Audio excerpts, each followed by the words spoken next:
तुमची सुरुवात छान झाली पाहिजे म्हणून पहिल्या सुपारीला उजव्या पायाचा अंगठा लावून ठेवतो. ईश एकपदी भव सामा मनोव्रता भवा पुत्रान विद्या भवसे संतु जरदष्टया. आता उजवा पाय दुसऱ्या राशीवर ठेवा. चला पुढे चालत चला. सुपारी बाजूला करा. छान. आता थोडी फुलं टाका. म्हणजे पहिलं पाऊल किती टाकलेलं आहे जीवनामध्ये, बरोबर आहे. हा, आता दुसरी जी सुपारी आहे त्याचा मंत्र श्लोक असा आहे, ऊर्जे द्विपदी भव.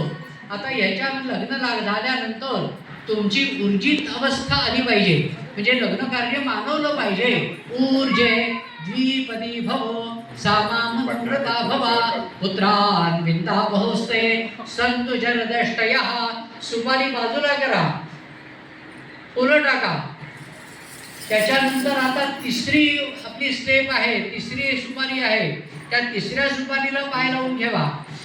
रायस्पो शायत्रीपदी भव सामामृता मनोव्रता भवा पुत्रान विद्या बहुस्ते संतु जरदष्टयः. तिसरी सुपारी बाजूला करा. फुलं वाहा.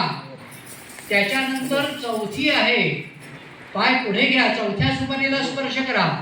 ही जी सुपारी आहे ती मायो भव्यायो चतुष्पदी भव, म्हणजे तुमच्या दोघांमध्ये प्रेम माया या सगळ्या गोष्टी अंगीकृत झाल्या पाहिजे. मायो भव्यायो चतुर्नकारे झाल्यानंतर तुमची प्रजा वाढली पाहिजे. प्रजाभ्य पंचपदी भव सामा मनोव्रता भवा पुत्रान विद्या बहुस्ते संतु जरदष्टयः. सुपारी बाजूला करा. फुलं वाहा. जळा. आता या प्रत्येक ह्याच्या करता तुम्ही दोघांनी एकमेकाकडे लूक देणं पण महत्वाचं आहे. कारण मी एका सिरियलला शूटिंगला गेलो होतो, तिथे आम्हाला एक मंत्र म्हणाला, तुम्ही थांबा, दोघांनी एकमेकाकडे बघायचं. पण तिला रडत नसते ती नटी. तो लगेच सांगतो डायरेक्ट एक तिसरी मिळा आणि मला रेटेकवर रेटेक. कारण सह्याद्री माहितीवर म्हणजे पहिल्या सिरियलला होतो, वैदी साहेबला पण होतो. आता सह्याद्री बंद झाली. आता पुढली जी आहे ऋतुभ्य षटपदी भव. ऋतुभ्य षटपदी भव म्हणजे आता तुम्ही पंढरपुरातच राहताय, पण एखादी मुलगी बाहेरून आली, कोकणातून आली, इथे आली, तर आपल्याला हे सगळे ऋतू आपल्या बॉडीला सूट झाले पाहिजे, बरोबर आहे. आणि तुमचा स्त्री धर्म पण व्यवस्थित चालू राहिला पाहिजे. ऋतुभ्य षटपदी भव सामामृता भवा पुत्रान विद्या बहुस्ते संतु जरदष्टयः. सुपारी बाजूला करा. फुलं वाहा. त्याच्यानंतर शेवटची जी आहे सखा सप्तपदी भव. मी माझ्या जोडीदाराबरोबर ही जी 7 पावलं चाललेली आहेत, म्हणजे पहिले ईश म्हणजे भगवंताचं स्मरण, ऊर्जित अवस्था, प्रेम माया एकमेकांबद्दल विश्वास, प्रजा वाढली पाहिजे.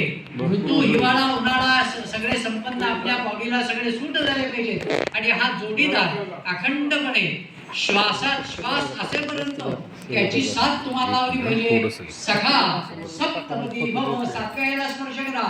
सखा सप्तपदी भव सामा मनोव्रता भवा पुत्रान विद्या बहुस्ते संतु जरदष्टयः. ती सुपारी बाजूला केली. आता गिरीश, आपण आपल्या बायकोच्या समोर उभे राहा. दोघांनी एका पाटावर. तू वाढू नकोस भाई, तू तिथेच उभी राहा, तिकडे जाऊन करू. गिरीश फक्त तुझ्या समोर येईल आणि त्या पाटावर उभा राहील. दोघांनी एकेवेळी समीप उभे राहा. अजय दादा, जरा तुझं काम आहे, जरा ये पुढे.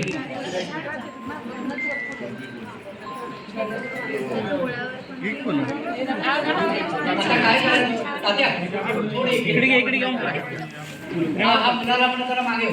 फुलेची बहीण आहे की नाही, ती आता बहीण उभी होती की नाही, तिला म्हणतो इथे या, इथे ये. तुला झालाय का?